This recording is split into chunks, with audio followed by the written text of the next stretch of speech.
उधर आपको बता दें कि रोहतक में ओलावृष्टि होने से फसलों को नुकसान हुआ है और इस दौरान सैकड़ों की संख्या में किसान हाथ में बर्फ की टुकड़े के साथ जमे हुए ओले लिए जिला उपायुक्त कार्यालय पहुंचे, जहां पर एसडीएम ने किसानों से मुलाकात की और किसानों को आश्वासन दिया है कि खेतों का मुआवजा किया जाएगा और साथ ही सभी पटवारियों को गिरदावरी करने के निर्देश भी दिए हैं। कल हुई ओलावृष्टि के कारण किसानों को भारी नुकसान उठाना पड़ रहा है और ऐसे में किसानों की गेहूं की फसल पूरी तरह से बर्बाद हो गई है। रोहतक जिले के प्रहार गांव के किसान जो है अब रोहतक के जिला उपायुक्त से मिलने पहुंचे हैं और मुआवजे की मांग कर रहे हैं और साथ में जो है किसान एक जो है बर्फ की सिल्ली, जिस तरह से अगर कहें कि ओलावृष्टि जो हुई थी वो बर्फ की टुकड़ी की तरह जो है अपने साथ लेकर यहाँ पर पहुंचे हैं। आप देख सकते हैं, थोड़ा सा मैं कैमरामैन को कहूँगा एक बार दिखाएं, यही दिखाएं कि जो ओला, ये देखिए पूरी तरह से जो बर्फ की सिल्ली होती है उसकी तरह जो है ओलावृष्टि हुई है। हालांकि अगर ये ऊपर से जब बर्फ पड़ती है तो आखिर जो है उस किसान की फसल का जो है क्या होगा ये साफ तौर पर अंदाजा लगाया जा सकता है। कल जो है शाम 4 बजे की घटना है जब बारिश हुई थी, उसके बाद ओलावृष्टि हुई थी, उससे लेकर अभी तक जो है लगभग जो है ये कहें कि 14 घंटे का समय हो चुका है और जो है अभी भी ये बर्फ जो है ऐसे के ऐसे जमी हुई है। हालांकि किसान पहुंचे हैं अपनी मांगों को लेकर जिला प्रशासन अधिकारियों के पास, क्या मांगे हैं और किस बारे में आप यहाँ पर मिलने आए हैं? ये हमारा कति तोड़ हो रहा है, खत्म हो रहा है। हमने किन चाहिए, सरकार का सहारा चाहिए ना, हमारा काम नहीं चला कति।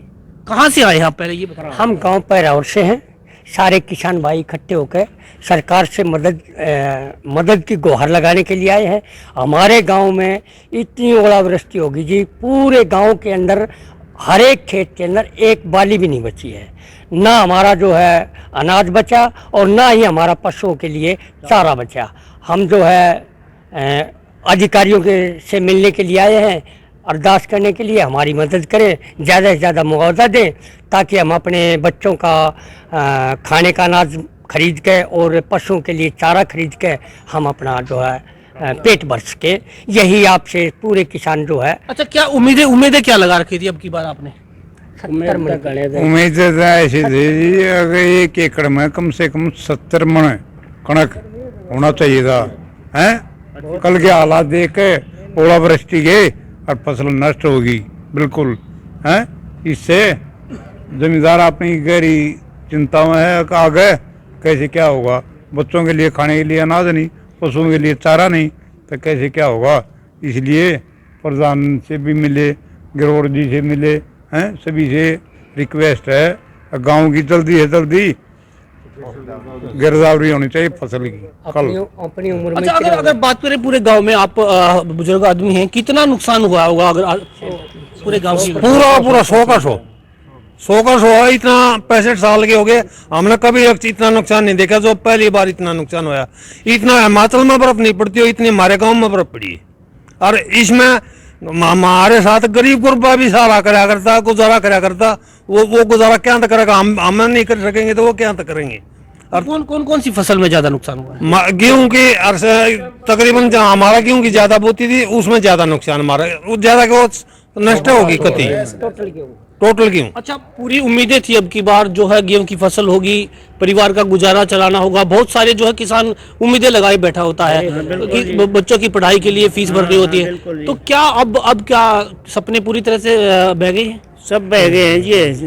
अब आदमी और करेगा क्या, यही सोच रहे हैं भाई कुछ सरकार से कुछ थोड़ी बहुत मदद मिल जाए तो कुछ थोड़ा बहुत अपना सहारा मिल जाए। इससे सरकार से यही उम्मीद करते हैं जी।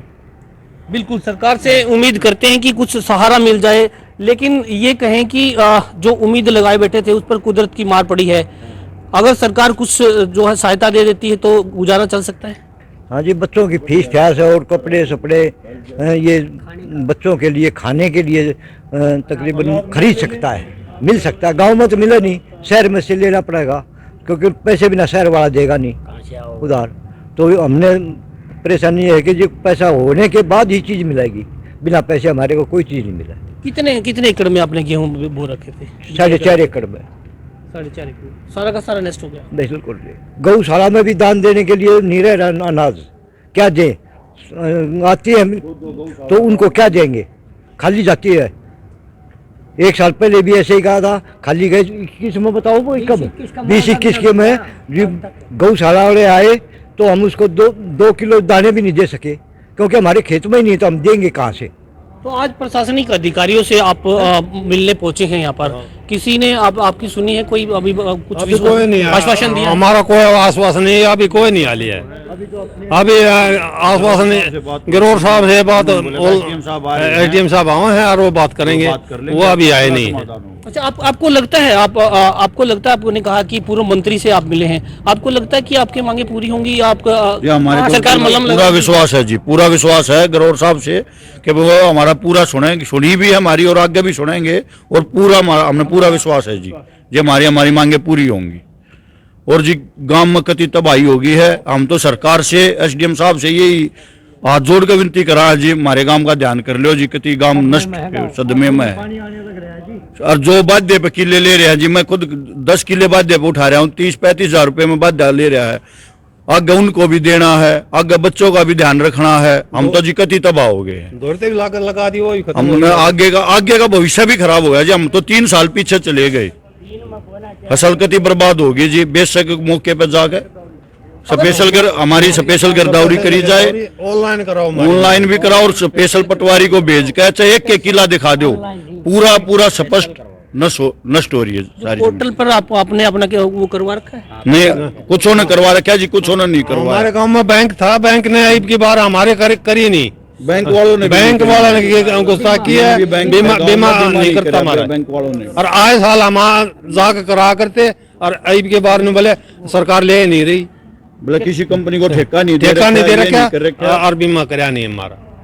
तो देखिए, ये थे प्रावर गांव के किसान जो साफ तौर पर ये कहते नजर आ रहे हैं कि इनकी गेहूं और सरसों की फसल पूरी तरह से जो है बर्बाद हो चुकी है, और अब जो है इनका एक ही सहारा है, सरकार अगर इन पर कुछ राहत दे और इन्हें कुछ मुआवजा दे तो इनके जख्मों पर मरहम लग सकता है। रोहतक से जनता टीवी के लिए संजय कुमार।